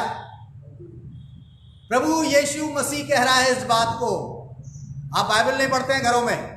यीशु ने कहा, उसके आगे ऐसे स्टार्ट है ना? क्या कहा? जी हाँ। यीशु ने कहा कि हे सब परिश्रम करने वालों और बोझ से दबे लोगों, आगे क्या कहता है? मेरे पास आओ। मेरे पास आओ। अगर आप नहीं सो पा रहे हैं तो इसका मतलब आप प्रभु यीशु मसीह के पास नहीं आए हुए। वो क्यों बुला रहा है आपको, इसके आगे की लाइन में आपको पता चल जाएगा। क्या कहता है भैया? मेरे पास आओ, मैं तुम्हें विश्राम दूंगा। वो कहता है कि मेरे पास आओ, मैं तुम्हें विश्राम दूंगा, आराम दूंगा, मीठी नींद दूंगा। इसका मतलब अगर आप सो नहीं पा रहे हैं तो आप प्रभु यीशु मसीह के पास नहीं हैं। हो सकता है ऊपर से दिखाने के लिए आप कहते हो कि हम तो बहुत बड़े विश्वासी हैं, ऊपर से दिखाने के लिए आप कहते हो कि हम तो प्रभु यीशु मसीह को मानते हैं, ऊपर से आप कहते हो कि हम प्रभु यीशु मसीह के पीछे चलते हैं, हम तो हर संडे चर्च जाते हैं, हम तो दुआ भी करते हैं, बाइबल भी पढ़ते हैं, लेकिन आप फिर भी किसी वजह से सो नहीं पा रहे हैं। आप नींद नहीं आ रही है आपको अच्छी। कारण क्या है उसके पीछे? जब प्रभु यीशु मसीह कहता है कि मेरे पास आओ, मैं तुम्हें विश्राम दूंगा, अगर आप प्रभु यीशु मसीह के पास आ गए तो आराम ही आराम है ना। फिर तो यह सवाल ही नहीं उठता कि आप सो नहीं पा रहे हैं, फिर यह सवाल ही नहीं उठता कि आपको नींद नहीं आ रही है, फिर यह सवाल ही नहीं उठता कि रात भर आप करवट बदलेंगे या अपने मोबाइल से खेलेंगे या टीवी देखेंगे या कॉफी पिएंगे या चाय पिएंगे या बाहर घूमेंगे या सोने की कोशिश करेंगे, तकिए बदल बदल के सोने की कोशिश, सवाल ही नहीं उठता। फिर तो चाहे कैसी खटिया हो। मैंने अक्सर देखा भाई निर्मल को दोपहरों में, गर्मियों की दोपहरी में, बाहर खटोले वाली खाट होती है इनकी और ये उसमें सो जाते हैं। इनके पास कोई आके खड़ा होता है, इनको हिलाता भी है, तब भी इन्हें नहीं पता चलता। ये बड़ी सुख की नींद सोते हैं। पंखा चल रहा होता है गर्मी में, सिर्फ पंखे से इनको बड़ी अच्छी नींद आ जाती है। ना एसी, ना कूलर, ना कुछ, ना तकिया, ना गद्दा, खटिया पे लेटते हैं और नींद आ जाती है। बहुत अच्छी नींद सोते हैं। अगर हम ऐसी नींद नहीं सो पा रहे हैं, अगर अच्छी नींद नहीं है, तो हम प्रभु यीशु मसीह के पास नहीं है, क्योंकि वो इस बात को कहता है कि मेरे पास आओ, मैं तुम्हें विश्राम दूंगा। आराम देने के लिए तो बुला रहा है, वो नींद देने के लिए बुला रहा है। आपकी परेशानियों को ऊपर कह दिया उसने कि किसी भी बात की चिंता मत करो, कल के लिए चिंता मत करो, कि वो चिंता एक वर्ष निकालने में साथ। यूहन्ना उसका 14वां अध्याय और उसकी 27वीं आयत देखिए, नींद कैसे आती है। जब वो कह रहा है मेरे पास आओ, तो कुछ और भी कहना चाह रहा हो। यूहन्ना उसका 14वां अध्याय और उसकी 27वीं आयत क्या कहता है जी? मैं तुम्हें शांति दे जाता हूं। वो कहता है कि मैं तुम्हें शांति देता हूं। यानी कि अगर आप बिस्तर पे सो नहीं पा रहे हैं तो आप अशांत हैं, आप बेचैन हैं, इस वजह से आप सो नहीं पा रहे हैं, इस वजह से आपको नींद नहीं आ रही है। तभी प्रभु यीशु मसीह ने आपको इनविटेशन दिया कि परिश्रम करने वालों और बोझ से दबे लोगों, अपनी परेशानियों से, अपनी तकलीफों से, अपनी चिंताओं से जो दबे हुए हैं, वो कह रहा है मेरे पास आ जाओ, उन सब चीजों को छोड़ दो, मैं तुम्हें आराम दूंगा, मैं तुम्हें विश्राम दूंगा, मैं तुम्हें नींद दूंगा। उसके बाद कहता है, क्या कहता है कि मैं तुम्हें जी शांति दे जाता हूं। मैं तुम्हें शांति दिए जाता हूं। अपनी शांति तुम्हें देता हूं। अपनी शांति दे रहा है वो। प्रभु यीशु मसीह को कभी आपने देखा कि बेचैन घूमता था, वो परेशान घूमता था? आप बाइबल उठा के पढ़ लीजिए पूरी। प्रभु यीशु मसीह के बारे में जो 4 सुसमाचार हैं, मत्ती, मरकुस, लूका, यूहन्ना, आप उसकी पूरी मिनिस्ट्री देख लीजिए। कभी आपने उसको बेचैन नहीं देखा होगा। तो ऐसे घूम रहा है, पता नहीं ऐसे करता हुआ, नींद नहीं आई भाई। पतरस रात भर सोया नहीं यार, मैं बहुत परेशान था। अरे यूहन्ना यार, आज देखिए क्या लगा यार, यही लेटूंगा, रात में सो नहीं पाया। कभी आपने कोई स्टेटमेंट प्रभु यीशु मसीह की ऐसी देखी? नहीं देखी। वो खुद इस बात को कहता है कि मेरे पास आओ, मैं तुम्हें विश्राम दूंगा, मैं तुम्हें शांति देता हूं। और क्या कहता है वो? अपनी शांति देता हूं। यानी खुद उसके पास एक ऐसी शांति है जिससे हमें नींद आएगी, जिससे हमें आराम मिलेगा, जिससे हमें शांति मिलेगी। आगे क्या कहता है वो? जैसे संसार देता है, समझ लीजिए इस बात को। वो कहता है कि जैसी शांति संसार देता है, मैं तुम्हें नहीं देता। मैं तुम्हें नहीं देता। संसार की शांति आपको पता होगी। मैं किसी लेडी की बात नहीं कर रहा हूं, शांति किसी महिला की बात नहीं कर रहा हूं। शांति में पीस की बात कर रहा हूं, चैन की बात कर रहा हूं, आराम की बात कर रहा हूं। वो कहता है कि मैं तुम्हें वो वाली शांति नहीं देता जैसे संसार के लोग देते हैं।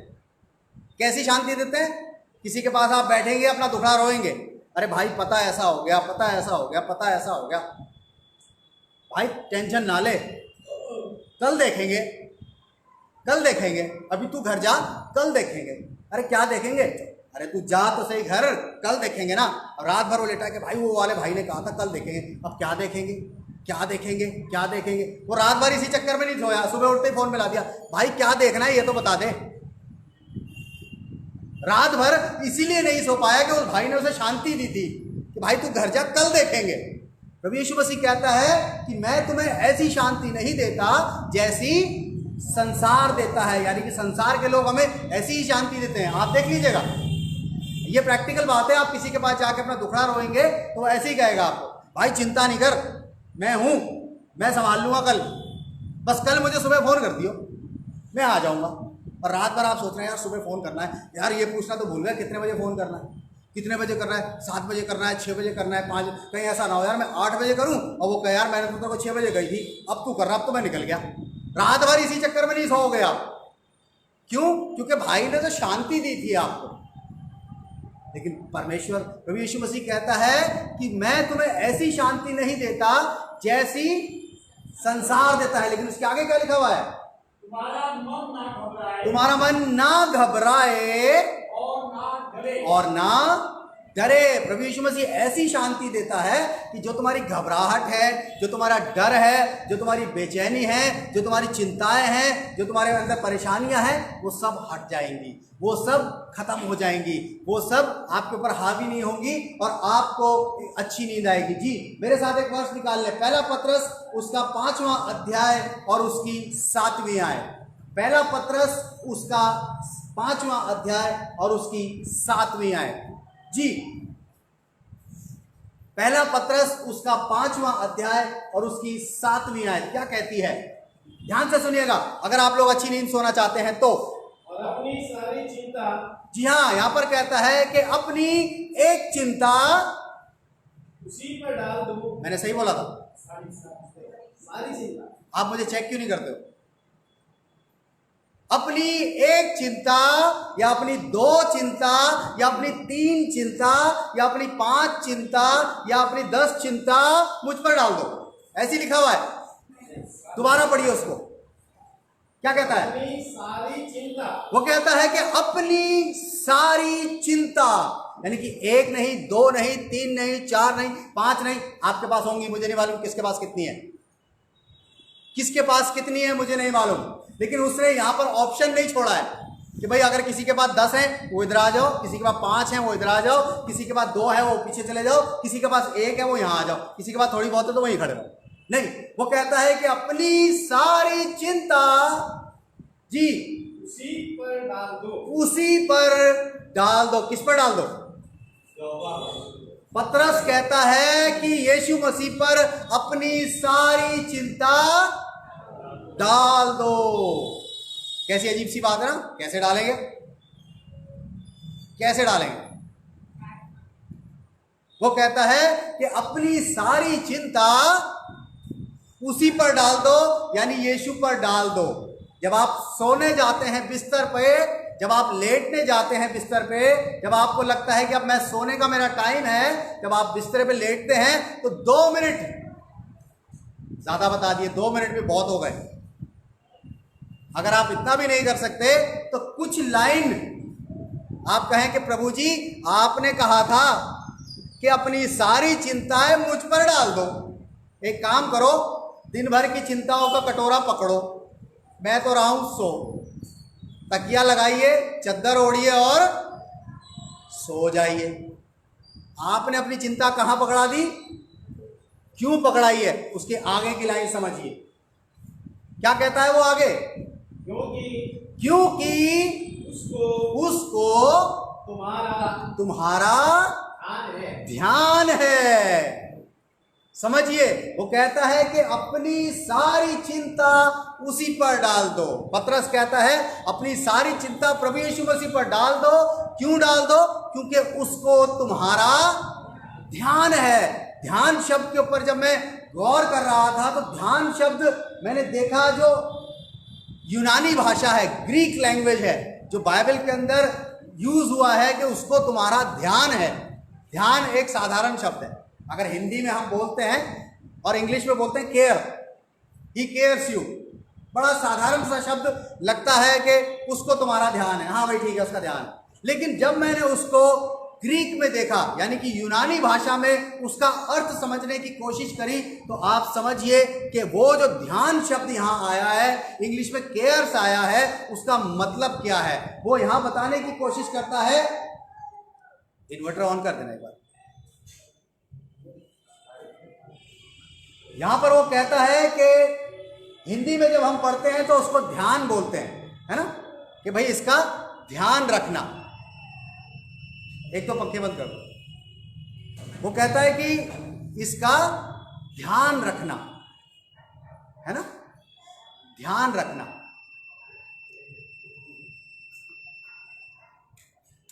वो कहता है कि इसका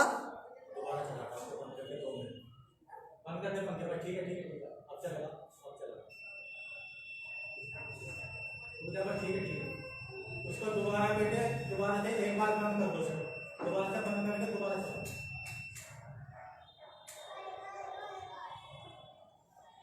चलिए कोई बात नहीं, इसको हम जल्दी ठीक करा देंगे। कोशिश रहेगी कि हम इसकी बैटरी बदलवा के डबल करवा दें ताकि दिक्कत ना जाए। काफ़ी टाइम हो गया हमको ये सब कहते कहते, लेकिन हुआ कुछ नहीं है क्योंकि बीच में गैप काफ़ी हो गया, नहीं तो अब तक सब कुछ ठीक हो गया होगा। चलिए, हम बात कर रहे थे कि ध्यान की। वो कहता है कि उसको तुम्हारा ध्यान है।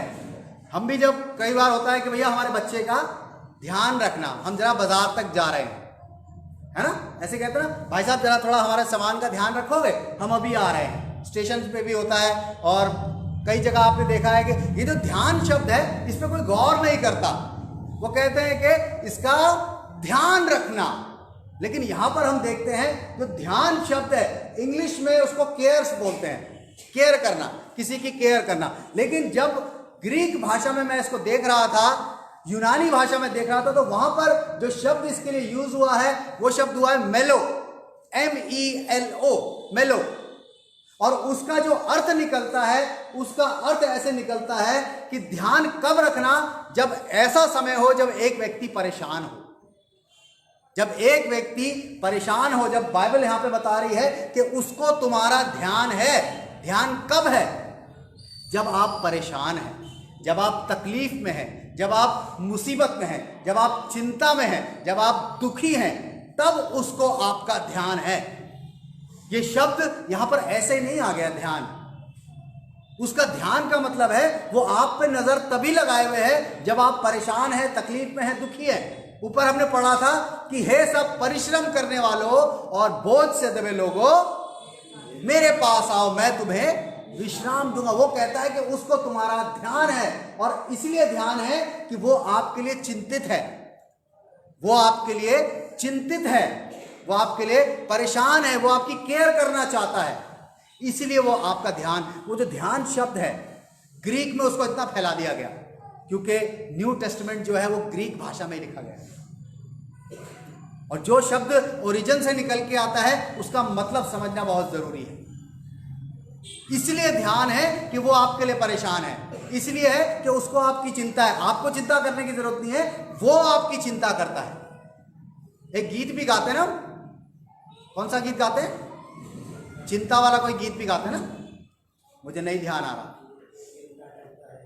हाँ, करता हूं मैं तेरी चिंता, तू क्यों चिंता करता है, यही गीत है ना।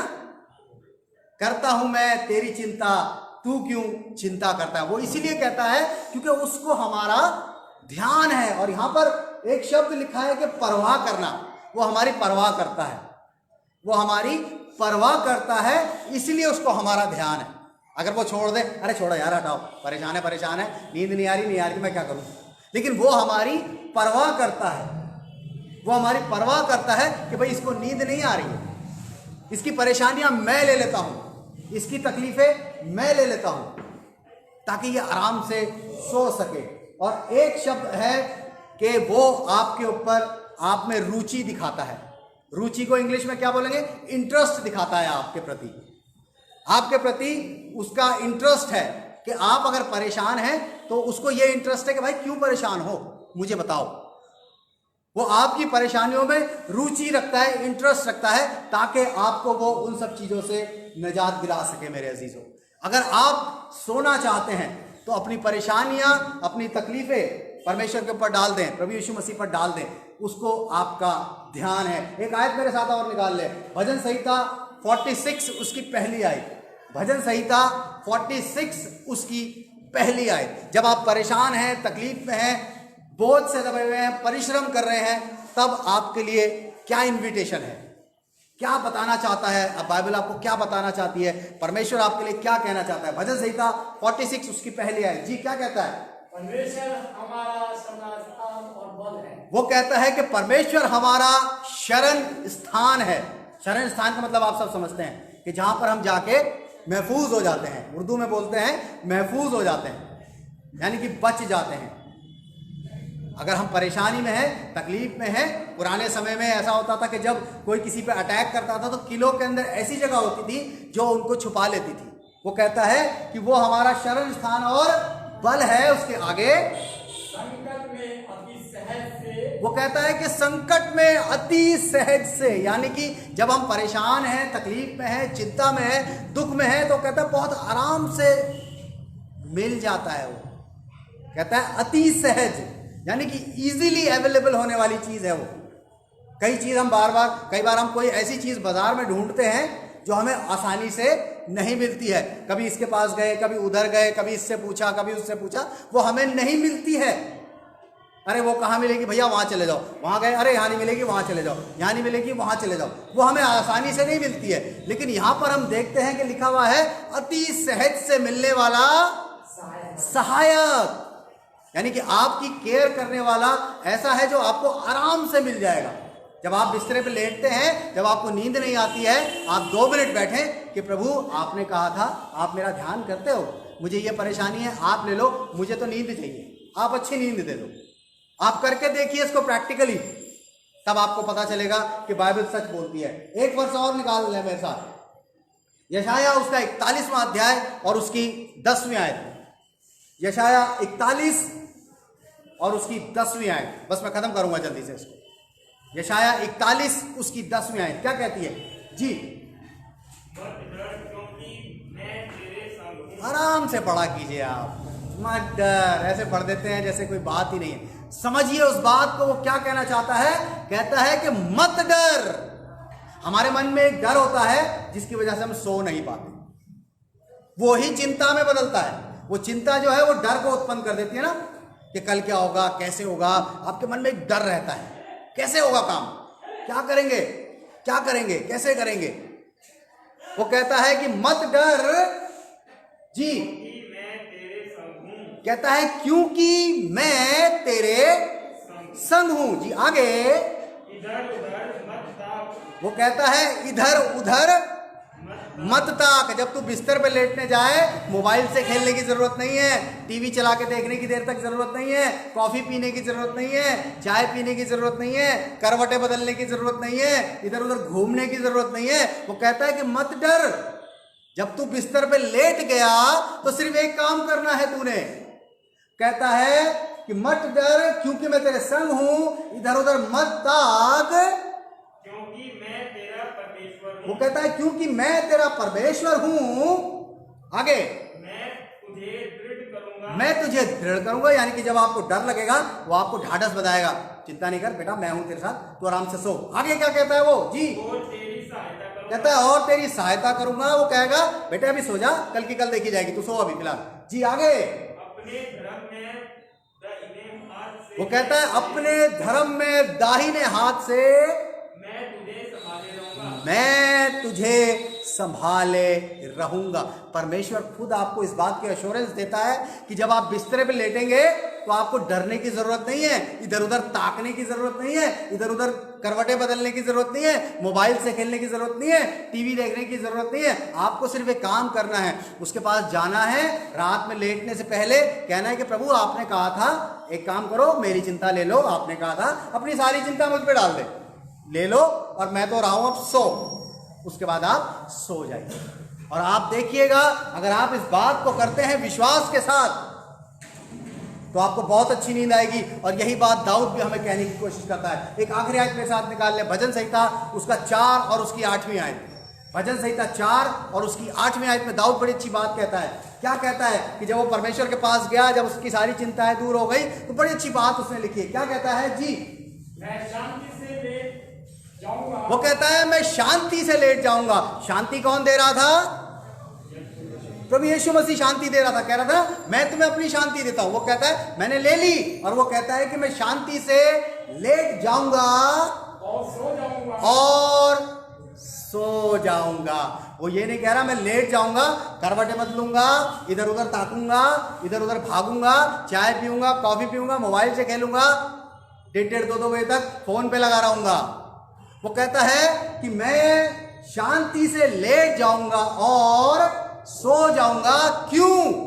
क्योंकि हे यहोवा केवल तू ही मुझको, क्योंकि तू ही मुझको एकांत में निश्चित रहने देता है। एकांत में निश्चित रहने देता है। जब हम सोना जाते हैं ना तो हमें ये होता है कि यार बस लाइट बंद कर दो, सब बंद कर दो, अब हम सोना चाहते हैं, शोर मत करो भाई, कोई भी, हमें नींद आ रही है, डिस्टर्ब नहीं करो। वो कहता है एकांत में निश्चिंत रहने देता है।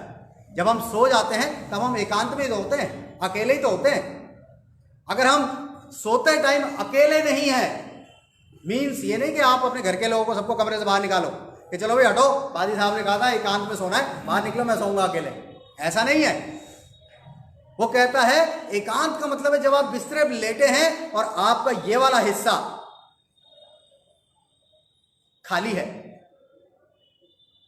खाली है तो आप एकांत में हैं। अगर आप ये खाली नहीं रख रहे तो आप एकांत में नहीं हैं, क्योंकि आपके साथ बहुत से लोग यहां घूम रहे हैं, है ना, यहां घूम रहे हैं आपके साथ साथ कि उसने ये कहा था, वो मुझे करना है, उससे मिलना है, उससे पैसे लेने हैं, उसको पैसे देने हैं, उसके पैसे निकाले थे, उसके साथ ये करना है, उसको वो करना है। तो वो सारे लोग आपके साथ हैं, आप सो कैसे पाएंगे? वो तो शोर मचा रहे हैं ना यहां बैठ के, वो सारे लोग शोर मचा रहे हैं, और जब शोर मचा रहे हैं तो आप सो कैसे पाएंगे?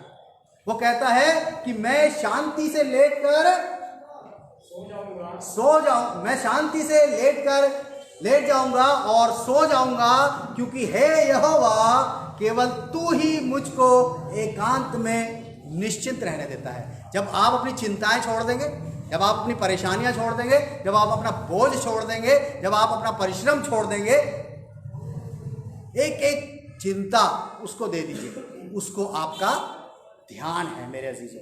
और अगर आप मीठी नींद सोना चाहते हैं तो सबसे बड़ा रीजन यही है कि अगर आप रात में मीठी नींद सोना चाहते हैं और आप सो नहीं पा रहे हैं तो इस बात को समझ लीजिए कि आप किसी ना किसी चिंता में हैं।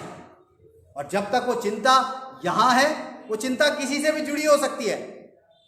एक बात इस तरीके से समझाऊंगा आपको कि वो चिंता किसी भी व्यक्ति की तरह है कि जब आप अपने बिस्तरे पर लेटे तो बार बार आपके कंधा हिला देगा कि भाई उठ, क्या कर रहा है, उठ जा, सो मत। जैसे आपको नींद लगी उठ जा। कभी कभी ऐसा होता है ना, आप सो रहे होते हैं बड़ी अच्छी नींद, कोई आके कहता है अरे उठ जा जल्दी, उठ जा, एकदम आप हड़बड़ा के उठ, अरे यार सोने देना, क्या कर रहा है, ऐसा करते हैं ना। वही चीज समझ लीजिए कि वो जो चिंता है वो आपके सरियाने बैठी है। वो एक व्यक्ति हो सकता है, 2 व्यक्ति हो सकते हैं, 3 हो सकते हैं, या बहुत सारे भी हो सकते हैं। वो आपको बार बार कभी कंधे से पकड़ के हिलाएंगे, कभी हाथ से हिलाएंगे, कभी आपको पैर खींचेंगे, कभी आपकी चद्दर खींचेंगे, कभी आपका तकिया निकाल लेंगे, आपको सोने नहीं देंगे। लेकिन वो कहता है कि अपनी सारी चिंताएं उसी पर डाल दो। यानी कि जितने भी लोग हैं, प्रभु यीशु मसीह से कहो प्रभु जी ये है, ये है, ये है, ये है, ये है, उनके नाम ले लो आप कि प्रभु जी ये सारे हैं, मुझे सोने नहीं देते।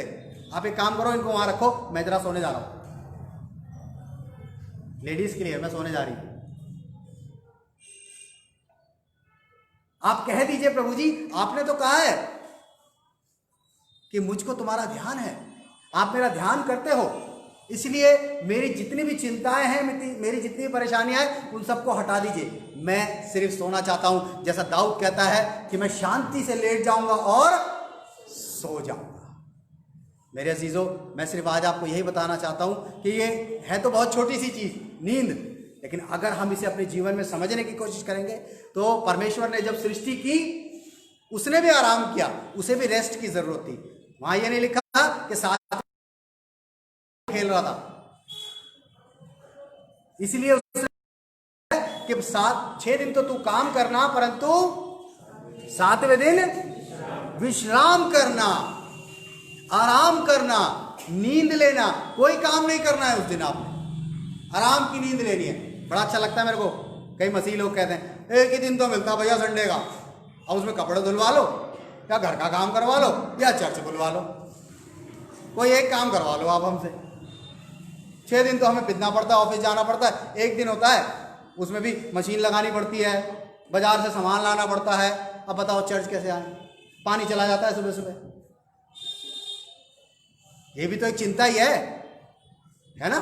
संडे को भी आप चिंता कर रहे हैं, जब प्रभु ने कहा विश्राम करने के लिए मेरे भवन में आ जाओ, थोड़ी देर आओ, आराम से बैठो, उससे बातचीत करो, अपनी परेशानियां उसे सौंप दो, ताकि आप आराम से सो सको। मेरे अजीजों, इस बात को समझिए, और अगर आप नहीं सो पाते हैं तो आप प्रभु से बात कीजिए कि प्रभु मैं क्यों नहीं सो पाता, वो कौन सी चीज़ें ऐसी हैं जो मुझे सोने नहीं देती, जो मेरे सिरयाने बैठी रहती हैं, जो मुझे तकलीफ देती है। आइए दुआ करें। मैं रिक्वेस्ट करूंगा भाई दीपक से दुआ में अगुवाई करें।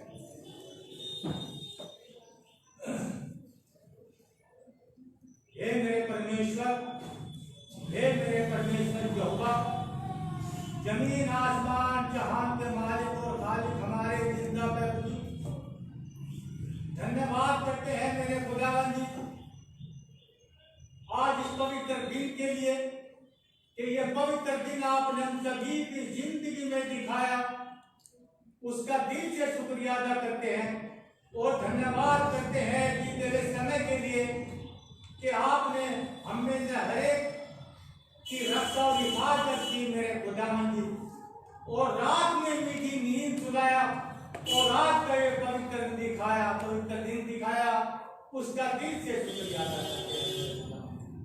यही प्रार्थना करते हैं हम मेरे खुदावंद जी आज इस पूरे पवित्र दिन भर में होते हुए कि तू हर एक के साथ हो, जहां जहां भी तेरे नाम के दुआएं हो रही है, चल रही है मेरे खुदावंद जी, तू अपनी हैकल में, अपनी कलीसिया के बीच में अपनी उपस्थिति दिखा, शैतान को बांध के रख कि वो तेरे नेक काम में कोई विघ्न ना डाल सके मेरे खुदावंद। मेरे खुदावंद, ये छोटी सी कलीसिया जो इस वक्त तेरी हैकल में आए हैं तुझे धन्यवाद की भेंट चढ़ाने के लिए, तो तू हम सब की धन्यवाद की भेंट को कबूल कर मेरे खुदावंद जी। मेरे खुदावंद जी, आज का कलाम हमने जो भी पढ़ा सुना, उस पर विश्वास करे और उस पर चलने वाले हों। जब हम रात को बिस्तरे में जाते हैं तो हम सभी तुझसे प्रार्थना करते हैं, सबके अपने अपने तरीके हैं, और मेरा तरीका है कि यहोवा कहता है कि मैं तेरा दाहिना हाथ पकड़कर तुझसे कहता हूं मत डर, मैं तेरी रक्षा और हिफाजत करूंगा। तो मेरे खुदावंद जी, तू हम सबकी रक्षा और हिफाजत करने वाला है मेरे खुदावंद जी। मेरे खुदावंद जी, जबकि ये बीमारी महाबीमारी पूरी दुनिया में फैली हुई है और हमारे देश, हमारे शहर, हमारे गांव तक फैल गई है मेरे खुदावंद जी। तो मेरे खुदावंद जी, तू ही इसे रोक सकता है, तू ही इसे रोक मेरे खुदावंद जी। हम मानते हैं हम गुनहगार हैं, पापी हैं और हम सब ने गुनाह पाप किए हैं। हमने तेरे हुक्म को तोड़ा है, तो आए मेरे खुदावंद, तू सभी के गुनाहों को बख्श दे और इस बीमारी से राहत दे, सबको बचा दे। जो भी इस वक्त बीमार है, इस कोरोना बीमारी या वैसी बीमारियों से घरों में या हॉस्पिटलों में या सड़कों पे पड़े हैं मेरे खुदावंद जी, तो उन सब की सुध ले, अपना छिड़ा हाथ उन सब की तरफ को बढ़ा, उन्हें छू और उन्हें चंगाई दे। जो इस वक्त भूखे हैं तो उनसे रोटी दे, जो बेरोजगार हैं उनसे रोजगार दे, और जिनके पास पहनने के लिए कपड़ा नहीं उनके लिए कपड़े का इंतजाम कर मेरे खुदावंद जी। हम सब तेरे बेटा बेटियां, हम तेरे नाम में हरेक ये नौजवान बच्चे, ये नन्हे बच्चे, हरेक खानदान तेरे नाम में आगे बढ़ते चले जाए। हम सब तेरे हो और तेरे भय के मानने वाले हो सके और अपने जीवन में पहला ओहदा, पहला दर्जा तुझे दे सके और तेरे बताए हुए रास्ते पे चले, एक अच्छे इंसान, एक अच्छे मसीह बने और तुझे अपनी शक्ल दिखाने के काबिल हो। तो हमारे मनों से, हमारे मनों को साफ कर, हमारे अंदर से, हर एक जन के अंदर से शैतान को निकाल के दूर कर, बुरी आदतों को निकाल मेरे खुदावंद जी। और तो हमारे मनों को, सबके मनों को फेर दे मेरे खुदावंद जी, कि हम सब तेरे मानने वाले हो सके और तेरी गवाही दे सके। मेरी छोटी सी दुआ में शरीक हो, सुन कबूल कर ले, मांग लेता अपने उद्धार करता यीशु मसीह के नाम से, आमीन। भैया अनाउंसमेंट्स अगर कुछ हैं तो आप दे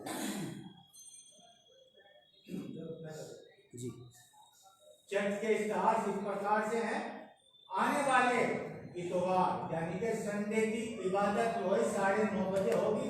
हाजिर हमारे भाई साहब होंगे और पिछले इतवार का चंदा पुअर फंड जनरल फंड 1910 रुपए का, 510 पुअर का, 1400 रुपए, 1900। ठीक, आइए गीत में चलेंगे और इस गीत के दौरान अपने नजरानों को प्रभु के सम्मुख लेके आएंगे।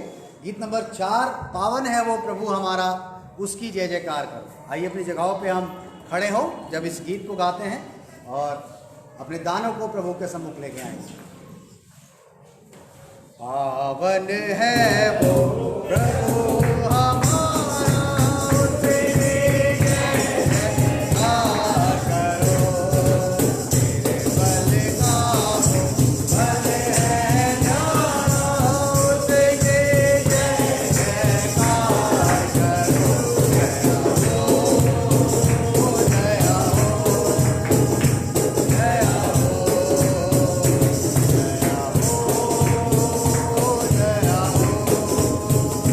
जय हो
आइए दुआ करेंगे, अपनी आंखों को बंद करें, अपने सरों को झुकाएंगे इस वक्त। धन्यवाद करते हैं प्रभु जी आपके लोगों के लिए जिन्होंने अपनी घटती और अपनी बढ़ती में से अपने हाथ को आपके लिए बढ़ाया है प्रभु जी। हम जानते हैं प्रभु जी ये समय बहुत ही ज़्यादा क्राइसिस वाला है प्रभु जी, बहुतों के पास काम नहीं है, बहुतों के पास नौकरियां नहीं हैं, लेकिन फिर भी प्रभु जी आपके काम के लिए लोग अपने हाथों को बढ़ाते हैं क्योंकि वो जानते हैं कि देने वाले तो सिर्फ आप हैं प्रभु जी। और जिसने भी प्रभु जी अपनी घटती में से दिया है आपको, हम चाहते हैं उनके लिए आप बहुतायत से रोज़गार के रास्ते खोलें ताकि वो आपके नाम की महिमा इस देने के द्वारा कर सकें प्रभु जी। हम चाहते हैं जब ये दान आपके घर में इस्तेमाल होता है तो इसको प्रभु जी सही तरीके से इस्तेमाल होने में मदद करें प्रभु जी, ताकि ये सब आपके नाम की महिमा के लिए हो सके प्रभु जी। धन्यवाद करते हुए इस विनती को मांगते हैं अपने उद्धारकर्ता प्रभु यीशु मसीह के नाम से, आमीन। आए हमारे बाप तू जो आसमान पर है, तेरा नाम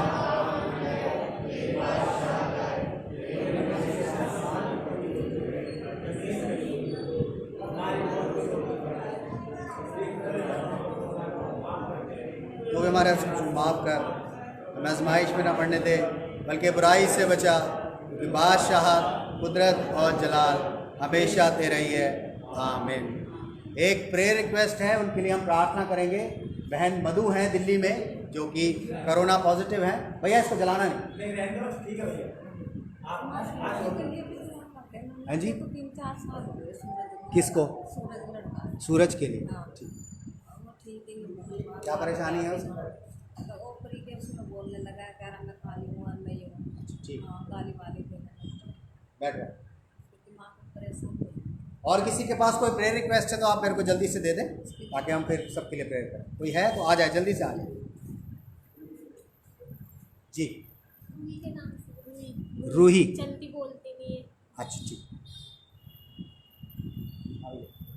मम्मी के लिए कर लेना, तबीयत खराब है। मम्मी के लिए तबीयत खराब है। मम्मी के लिए जी। एक मेरे भाई आ जाए नाम? अजीब। अजीब। हाँ, वो वैसे थोड़ा नजर वैसे लगता है। हाँ भैया।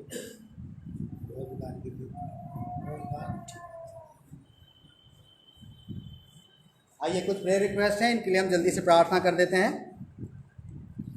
धन्यवाद करते हैं पिता परमेश्वर इस वक्त इस सुंदर समय के लिए, और ख़ासकर इस वक्त आपके चरणों पे इन नामों को रखते हैं प्रभु जी। जबकि बहन मधु जो कि दिल्ली में है और कोविड पॉजिटिव पाई गई हैं प्रभु जी, उनके लिए और उनके परिवार के लिए आपसे प्रार्थना करते हैं। हम चाहते हैं कि जब कलीसियाई तौर पे हम उनके लिए प्रार्थना कर रहे हैं तो प्रभु जी आप, हमें मालूम है कि उनको चंगाई दे रहे हैं प्रभु जी, और आपने अपना काम करना शुरू कर दिया है प्रभु जी, क्योंकि आप महान हैं और हमारी प्रार्थना को सुनते हैं प्रभु जी। और बड़े विश्वास के साथ उनकी चंगाई को हमने मांगा है प्रभु जी, और आप उनकी चंगाई हमें दे रहे हैं। बहुत जल्द इस बात की गवाही हम सुनने पाएंगे कि आपने उनके जीवन में काम किया और उनको चंगाई दी प्रभु जी। सब प्रार्थना करते हैं सूरज के लिए प्रभु जी, जो कि ठीक नहीं है प्रभु जी, जिसकी तबीयत खराब है प्रभु जी। कहते हैं कि प्रभु जी उस पर कोई ऊपरी हवा है, शैतान का साया है प्रभु जी, लेकिन हम नहीं जानते इस बात को। लेकिन जो भी उसको समस्या है, जो भी परेशानी है, उस बच्चे को आप ठीक करें, तकलीफ़ उसकी दूर करें, ताकि वो बच्चा और उसका परिवार आपके नाम की महिमा कर सके। इस वक्त छोटी बच्ची रूही के लिए भी आपसे प्रार्थना करते हैं प्रभु जी, जबकि वो चल नहीं पाती, बोल नहीं पाती प्रभु जी। वो बहुत छोटी बच्ची है, कारण हम नहीं जानते, लेकिन आज बड़े विश्वास के साथ पूरी कलीसियाई तौर पे उस बच्ची के लिए हम प्रार्थना करते हैं प्रभु जी। और हमारा विश्वास है कि जब हम इस बात को मांग रहे हैं, क्योंकि आपने गूंगों को बोलना सिखाया, लंगड़ों को चलना सिखाया प्रभु जी, आपकी एक आवाज़ में प्रभु जी ये सब आश्चर्य कर्म होते थे, और आज भी आप वही आश्चर्य कर्म करने वाले हैं। उस छोटी सी बच्ची के ऊपर अपने लहू का बाड़ा बांधे प्रभु जी, उसकी ज़ुबान को खोले प्रभु जी, उसके पैरों को ठीक करें प्रभु जी, उसकी पूरी बॉडी को हील करें, ताकि उसके परिवार में विश्वास जाग सके और आपके नाम की महिमा हो सके प्रभु जी। इस वक्त सिस्टर राशिका के लिए प्रार्थना करते हैं प्रभु जी, जिनकी तबीयत ठीक नहीं है प्रभु जी, उनको भी आप संभालें। जो भी बॉडी में कमज़ोरी है, जो भी तकलीफ़ है, वो आपके नाम से जाती रहे और वो बिल्कुल ठीक हो सकें प्रभु जी। इस वक्त भाई अजय के लिए प्रार्थना करते हैं प्रभु जी, चाहते हैं उनके ऊपर भी आप अपनी दया करें, अपना अनुग्रह करें प्रभु जी। जो भी कमी उनके जीवन में है वो आप दूर करें, ताकि वो ठीक हो सकें प्रभु जी। भाई संजय के लिए प्रार्थना करते हैं एक अच्छे रोज़गार के लिए, जबकि वो ढूंढ रहे हैं, तो उनके लिए एक अच्छे रोज़गार की योजना उनके जीवन में बनाएं और एक अच्छा रोजगार उनको दें प्रभु जी। एक बार फिर से इन्हीं सब नामों को आपके चरणों पर रखते हैं और इन सब के लिए आपसे चंगाई मांगते हैं, और जो जो हमने मांगा है वो आपने हमें दे दिया। इस बात के लिए आपका बहुत बहुत धन्यवाद करते हैं प्रभु जी। इस वक्त जितने लोग हमें ऑनलाइन देख रहे हैं उन सब के लिए, उनके परिवारों के लिए भी आपसे प्रार्थना करते हैं प्रभु जी। यदि किसी के परिवार में कोई तकलीफ है, कोई परेशानी है, उनके परेशानियों को आप दूर करें प्रभु जी, चंगाई दें प्रभु जी, ताकि वो सब आपके नाम की महिमा करते जाएं और आपको धन्यवाद देते चले जाएं प्रभु जी। इस विनती को मांगते हैं अपने उद्धारकर्ता प्रभु यीशु मसीह के नाम से, आमीन।